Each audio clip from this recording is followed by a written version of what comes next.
ભમર ઘોડા તલાવ ગવડાયું। મેલડી માના મંદિરના ઇતિહાસની વાત કરીશું। વડોદરા જિલ્લાના સાવલી તાલુકામાં ભમરઘોડા સરોવર આવેલું છે। આ સરોવરની પાળે ઉગતા પોરની દેવી મહામાયા જોગમાયા માં મેલડી સાક્ષાત બિરાજમાન છે।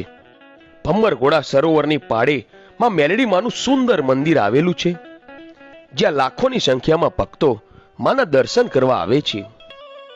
આ મંદિરનો ઇતિહાસ જોઈએ તો ઘણા વર્ષો પહેલાની આ વાત છે। લોકકથા અને દંતકથા મુજબ કહેવાય છે કે એક દિવસ દેવલોકમાંથી 4 જોગણીઓ નીચે ધરતી લોક પર ભ્રમણ કરવા માટે આવે છે। ભ્રમણ કરતા કરતા હાલનું જે મંદિર છે ત્યાં આવી પહોંચે છે। તે સમયમાં અહીંયા ચારેય તરફ હરિયાળું જંગલ હતું અને એક નાનકડી તલાવડી હતી। ચારેય જોગણીઓને આ જગ્યા કુંવારી અને પવિત્ર લાગી, એટલે એમણે અહીંયા મોટું સરોવર બનાવવાનો વિચાર કર્યો, જેથી આજુબાજુથી પશુ પક્ષી પાણી પી શકે। આમ ચારેય જોગણીઓએ 7 રાતની એક રાત બનાવી અને ઘોડા પર અસવાર થઈને ઘોડાના ડાબલે આખું સરોવર ખોદ્યું અને ફરતે પાડ બાંધી અને સવાર પડતા પહેલા તો ત્યાંની મહીસાગર નદીમાંથી પાણી આ સરોવરમાં ભર્યું। ઘોડા ઉપર અસવાર થઈને આ સરોવર ખોદ્યું, ત્યારથી આ સરોવરનું નામ ભમરઘોડા પડ્યું। સરોવર બનાવ્યા બાદ ચારેય જોગણીઓએ પોતાના શરીરનો મેલ ઉતારીને એક પૂતળું બનાવે છે। પૂતળું બનાવ્યા બાદ ચારેય જોગણીઓ સરોવર બનાવ્યા બાદ ચારેય જોગણીઓએ પોતાના શરીરનો મેલ ઉતારીને એક પૂતળું બનાવે છે।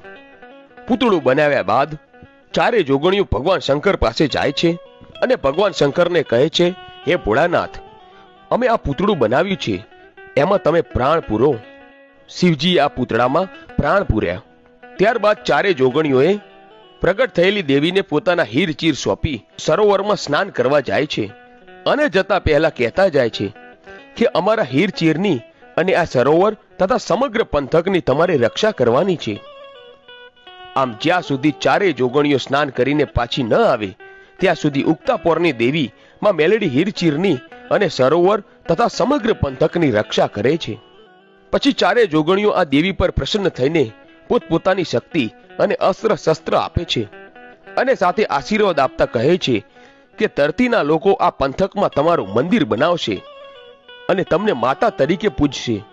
આમ ઉગતા પોર્ણિમા મેલડી કહે છે કે ભલે દેવીઓ, જ્યાં સુધી આ આકાશ અને પાતાળ રહેશે ત્યાં સુધી હું અહીંયા જ બેસીને સમગ્ર જગતનું કલ્યાણ કરીશ।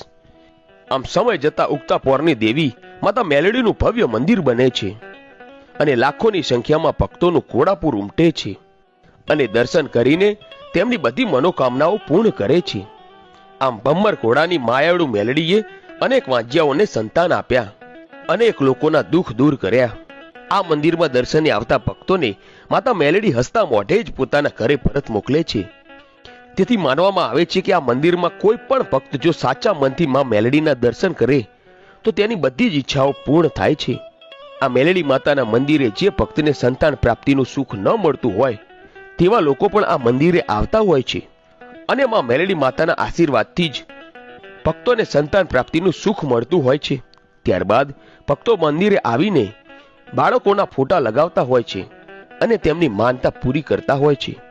તો મિત્રો, આ હતો ભમરઘોડાની માયાળુ મેલડીનો ઇતિહાસ।